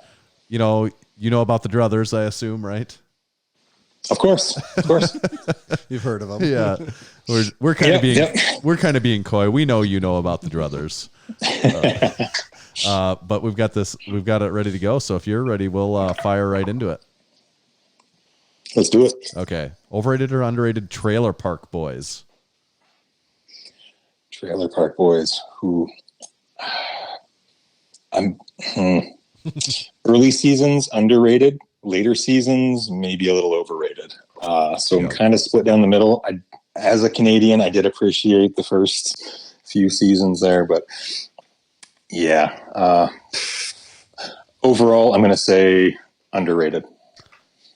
We talked about that for a couple minutes beforehand. Tommy said he hadn't seen much of it, and I've seen mostly all of them. I've seen almost none of them. Yeah, and the first ones were so good, and then like it probably went on too long, or like they tried to bring, they're bringing it back, and like it wasn't the same after a certain point. Yeah, exactly. Also, part of that is like they're a victim of their own success, because like part of what made that so good at the beginning is like it was just so shitty in a way, but that's kind of like part of what made it what it is, I think. Exactly. Like you almost wonder if this was like some type of small level documentary going into it, right? Like, right. So I agree with you. I don't know if you've ever seen. Okay. What were you going to say though? If we've ever seen? Oh, I was going to say if you've ever seen the movie Gummo. Oh, it's similar to that. Okay, you should probably see Gummo. Is it Canadian? It is bizarre. No, it's not. Okay. I don't think. No, it's just a really bizarre movie. It's supposed to take place after a tornado goes through some small town in Ohio. So yeah, definitely not Canadian. And there's these weird characters that do all kinds of odd shit, but it's filmed in a way that almost seems like when the movie's starting that it might be like real life and some really bizarre people. But kind of like that. Kind of the same vibe. Blair Witch Project vibe kind of thing. Yeah, like the handy cam kind of quality where you're not quite sure what you're getting into. Yeah. Okay, have we talked about this on the podcast, Tanner? I feel like there was a time where if you saw, like, especially when Tanner and I are about the same age. So when we're growing up, like if you saw something and it was like broadcasted on TV, but it was like camcorder footage, is like, you're going to see some shit. Like, because like camcorder footage is like, oh, that's where like crazy stuff's going down. Have we ever talked about that before? I don't think so, but I think that's true. I think it's a good point. Oh yeah, absolutely. Like you get the world star shake. Yeah, like that with camera. Like with that and the whole Jackass thing and just like early internet days. Yeah. It's like, when you saw stuff on a camcorder with that shaky, grainy footage, like you knew you were going to see something that was like, this could be really borderline. Yeah. Someone's getting an arm chopped off or something here. Yeah. Oh yeah, like back in the day, you had Faces of Death, right? That was the old VHS that made the rounds when I was in early high school. Yeah, it was just like that, just shitty footage. Wouldn't make the cut these days. Yep. But that's what we had back then. All right, that's good. Okay, overrated or underrated being a solopreneur, or if you're not familiar with the term, what you do being an entrepreneur and running, 90 to 100% of the show. Well, if you've got the right product, I think it's underrated.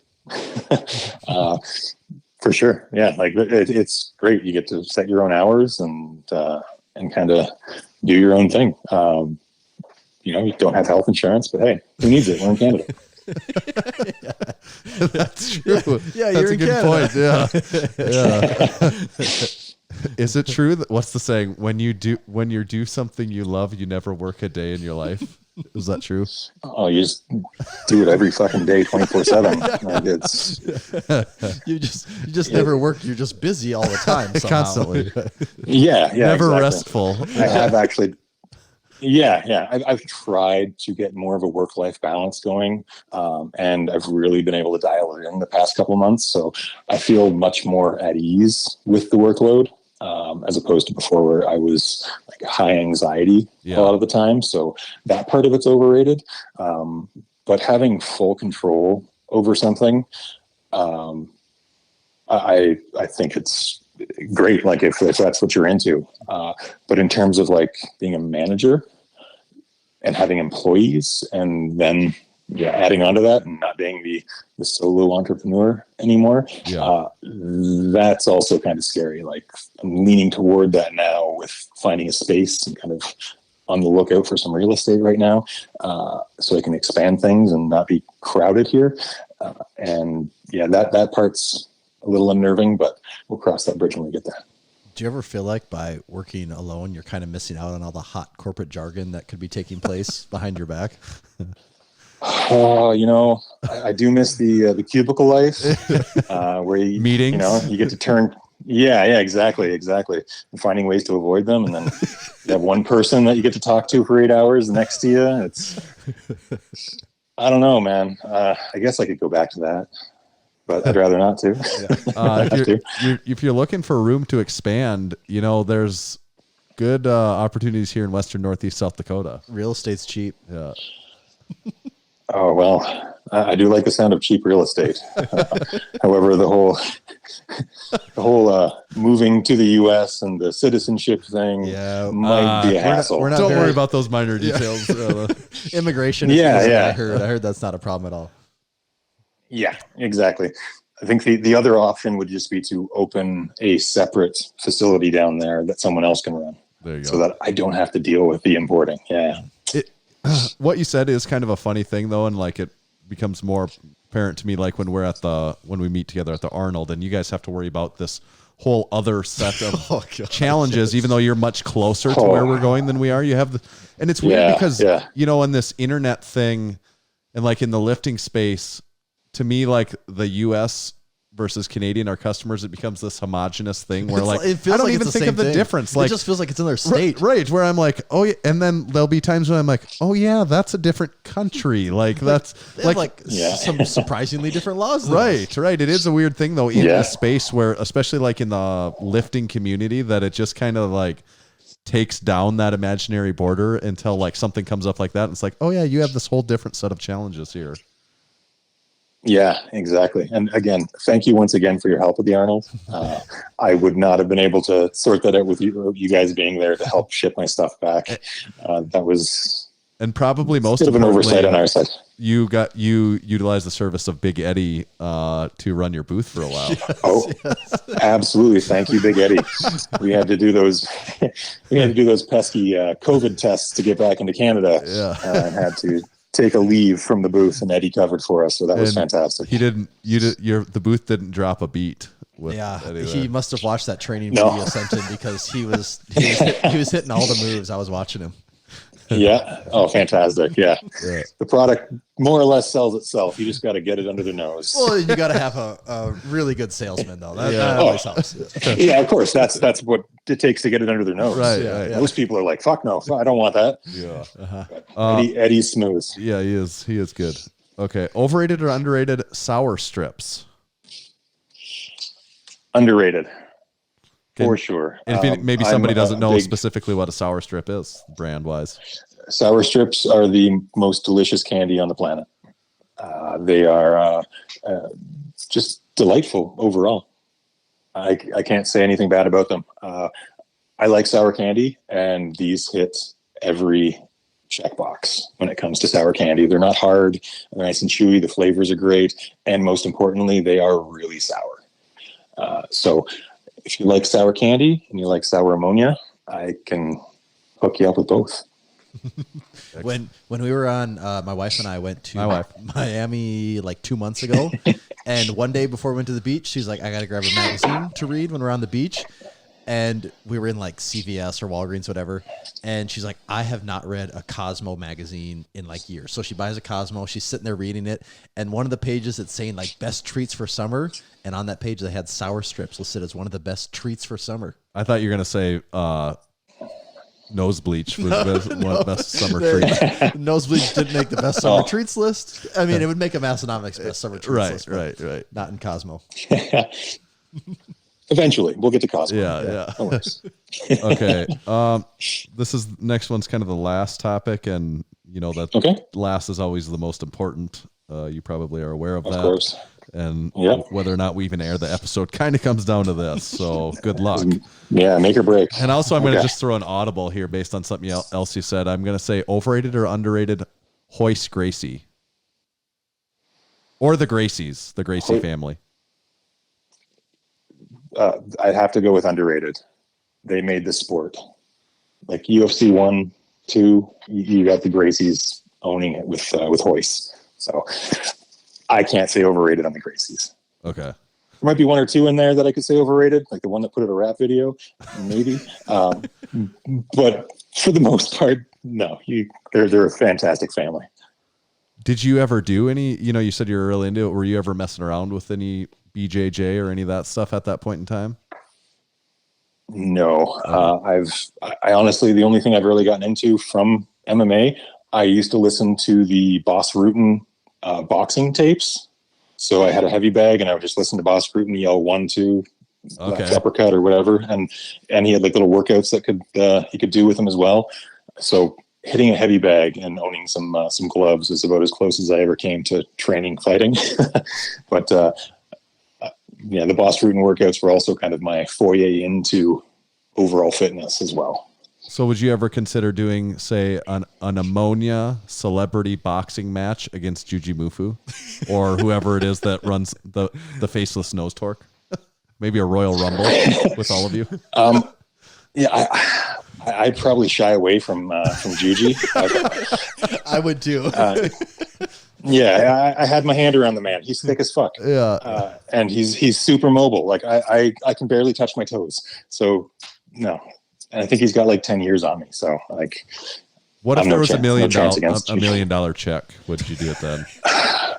I'd give it my all. I would pull out all the stops. There's the answer we're looking for. Yeah. Okay. So you would do it. This is the first piece of the smack talk back and forth that it's going to happen. Yeah, exactly. Juji, if you hear this, let's get it together. Perfect. We'll offer the commentary. I don't know who's putting up the $1 million, but that's details. Yeah, I just won't worry about that. All works. Okay. Sponsors and stuff. You know how it works. Yeah. All right, man. Well, this is cool. Is there? I guess also let everyone know, how they get your stuff. Anything else? We talked about some of the new stuff, but anything else in particular they should be on the lookout for? No, right now the latest products are out there. You got the full nose bleach line now. Got the nose bleach standard, the mini. That mini is the smallest bottle on the market, and it's probably stronger than 90% of other bottles. It is ridiculous. So if you want a value version of nose bleach, go for that one. But the inhaler is where it's at. The inhaler is the new thing. Absolutely grab that at hypedust.com. You can follow me at obsidian_ammonia on Instagram. And if you use code MASS, you save 16%, not 15%. Whoa. You just flipped the game on his head here. That's a little nugget in there. I'm trying to process these numbers right now. Whoa, okay. All right. So code MASS at checkout now, accepted everywhere things are accepted, even in Canada. Exactly. Yeah, even in Canada. And did we have it right that SPUD Inc., do they handle some of the stuff now too? Okay. Yes. Yeah, I met SPUD down at the Arnold, and good fellow, that talking. SPUD. He hit me up. Absolutely, yeah. I had to grab a few items of his while I had the chance down there, and he hit me up a few weeks after the Arnold. Wanted to grab some nose bleach, but I thought that he also ran a supplement store based on where I shipped it. I didn't expect it to be on the SPUD Inc. website. And then I just kind of was doing some research and realized that it was up there. So I'm like, I better advertise that. Yeah, that's cool. Yeah, absolutely. No, it was fantastic. And I'm hopefully down the road, I might have some SPUD Inc. products available here in Canada. Oh, we don't know yet. That was very brief discussions about that stuff, but we'll see where that goes. That'd be cool. Yeah, very, very, because that was what was preventing me from grabbing it. Was you just got to shipping cost, right? Prove that they're not drugs, right? Yeah, exactly. Will you are a long ways out now, but if you had to guess or tentatively, would you plan on being at the Arnold, having a booth at the Arnold again next year? 100%, and we plan on bringing more people with us so that they can cover the booth and we can wander a little bit more, because we were just strapped to it, just like you guys. We were completely strapped to the booth for the entire 3 days there. Well, I'm looking for. Hopefully, we can manage to get in the same general location again, because that makes it fun. Yeah. Well, that was a great time. I hope more people join the party. We kind of did have a sweet, group of people around there. Yeah. Absolutely. And then when they moved us 6 times, everybody. If I had a nickel for every time I messaged you and Grant and everyone else, like, look what they did now. Yeah. I just gave up remembering the booth number. Like, I think in some of my posts, I was actually posting the wrong booth number just because I didn't remember what it was as I was making my posts. Like, it was a bit of a cluster getting there, but it all worked out. Yeah, it did. Awesome. Well, if we don't see you before then, we'll at least get to see you then. Absolutely, man. It was great talking to you guys. Hey, and also, by the way, thank you for the dog treats, Danielle, as well. Oh, yeah. My dog loved them. My son loves feeding them to the dog, so it was all fantastic. Yeah, everybody, if you need dog treats, I also sell dog treats from my wife's business on the website. Check them out. Pied Piper Treats on Instagram. Would Code Mass do anything for him there? I don't think so. No. Just mention that Massenomics sent you. I mean, it's worth a mention. Yeah, just say it in the notes. Yeah. Okay. Yeah, that'll work. In case people are wondering, the packaging is also top notch there. It is. I may have hand in that as well. We did some assuming there. Okay. Awesome, good stuff. Thanks, Travis. Thanks, Travis. All right, thanks for having me, guys. All right, see you later. Okay, bye. God. Cool beans. You do this long enough, you forget what buttons are what. I think I've messed almost everyone up this week. They were saying you need to have a label maker for your... Just about do. Yeah. Forgetting what they all are now. Well, aren't the cool beans colds? They're the blue buttons? I know. That's why you told me that. I hit the top right one, and as soon as I hit it, I'm like, that's not the right one. And then I got all flustered, so I hit the one below it, which isn't right. So then I get to the two blue ones. Yeah. Oh, I'm losing it over here. Good to find out more about Obsidian Ammonia. Yeah, nice to hear from Travis again. Travis is the man. We fully recommend supporting him and his company. Awesome guy. Mm-hmm. Just couldn't really say enough good about him, I don't think, could we?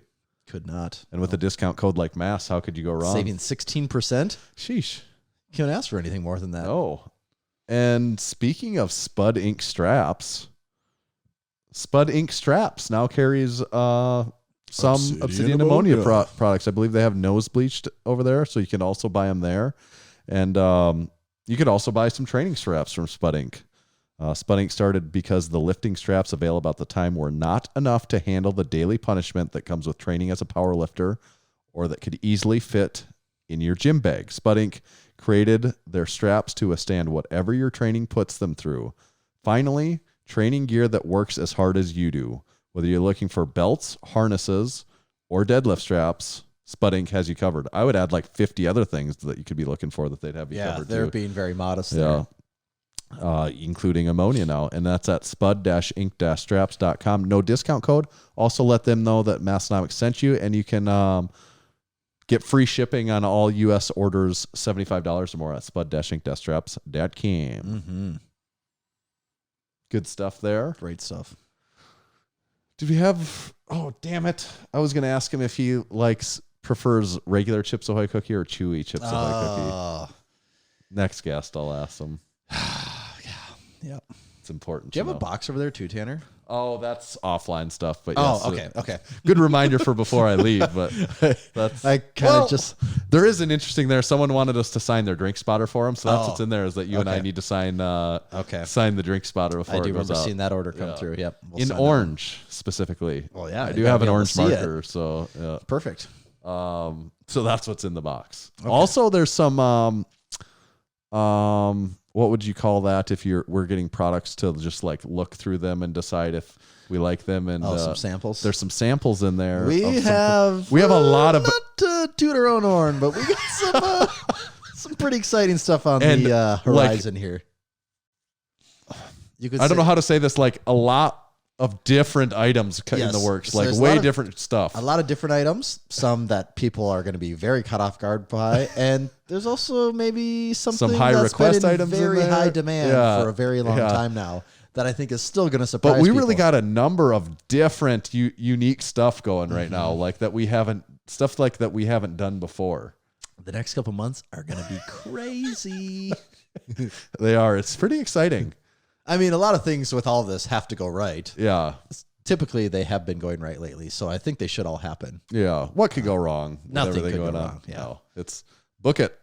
Yeah. We're very excited. So that's one thing in there we got to look at. Yes, we're very excited for some of the things that are coming up here, though. It's going to be really cool. Yeah, very cool. Pretty cool.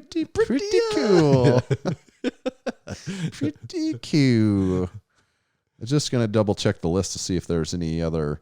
super time sensitive. I don't think we need to talk about Mega Nationals, USAPL, or IPF Worlds because we don't know. It's just kind of kicking off right now. Yeah, they're kind of just getting them going. Maybe next week we'll talk about that more if there's something.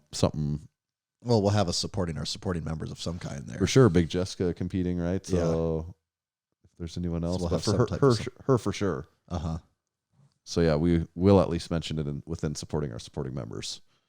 Too bad she missed female week or women's night just by a week. She just barely missed ladies' night. Yeah, ladies' night. Oh well. Yeah. Live and learn. She'll know better next time. Yep. Plan that out better. Yeah. Do we have anything else to hit up? I'm going to read this ad from our friends at SwissLink. Oh. In 1995, Maurice Big Mo Huffman founded SwissLink. He had a partner based in Switzerland, and their mission was to bring authentic Swiss Army goods to the United States and into the hands of those yearning for quality gear at uncompromised prices. Over the years, that mission expanded to nations across Europe and beyond. Now, for nearly 3 decades, Big Mo has been traveling far and wide in search of the best items from military forces around the world. Big Mo doesn't only find authentic military clothing for SwissLink, he brings in everything you can imagine from Czech Army bedpans to Italian champagne glasses. At SwissLink.com, you can find classic military surplus uniforms, a great selection of military-issue backpacks, tools, wool blankets, NATO fuel cans, gas masks, emergency food, first aid kits, survival packs, camping gear, and so much more. SwissLink's unrivaled collection and dedication to quality customer service sets them apart from the rest. Treat yourself to the real thing with authentic military surplus and save 15% off your first order from SwissLink.com with the code MASS at checkout. That's SWISSLINK.com. Thank you, SwissLink. Thanks, SwissLink. Would kind of part with this too, that there was also another cool box of stuff that showed up, and I can't say what it is, but I would say if you were one of the villains from the popular late 90s, early 2000s Austin Powers trilogy, Yes, yeah. you would very much enjoy this box of goods that showed up. Yeah. And I cannot explain it. So have you opened it and seen these? And it does not disappoint. All right. It is this. I wasn't even talking about that and amongst this other discussion. Yeah. I kind of forgot about this. I did too until piece. right now. Yeah. But you know what I'm saying. I know what you're talking about. Yeah. I'm very curious to see this in person because we've only seen pictures so far. I give it like an A. It's so good. It is so awesome that it's just gonna blow people out of the freaking water. Okay. with looks and price, right? Yes. Cool. Yeah, I really want to see this. So stay tuned for all this wacky, wild, cool, innovative stuff we have coming. Yeah, the R&D department has just been crazy. R&D, we've been cranking it out. Oh man, like a team of engineers working around the clock. We've really been cranking them out, if you know what I mean. Cranking the guys over here.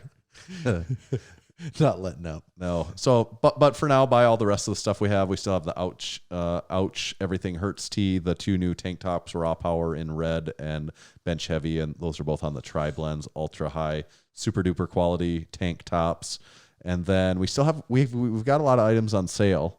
On our sale tab, go check that out. Very mixed sizing. Yeah, it is a mixed bag. It's a very mixed bag, but there's a lot of items there, so there's bound to be something in your size between all the items. Within the last couple of weeks, we added a whole bunch of new items there, so make sure to check out the sale tab.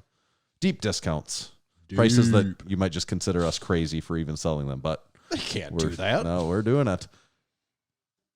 That's about it. Give us a 5-star review, share the podcast with someone, let them know, become a supporting member. Those are all great ways. If you listen to this a lot and want to figure out a way to support us, you don't want to buy our t-shirts, you don't want to buy our stuff, become a supporting member. That's a great way. It's an amazing way.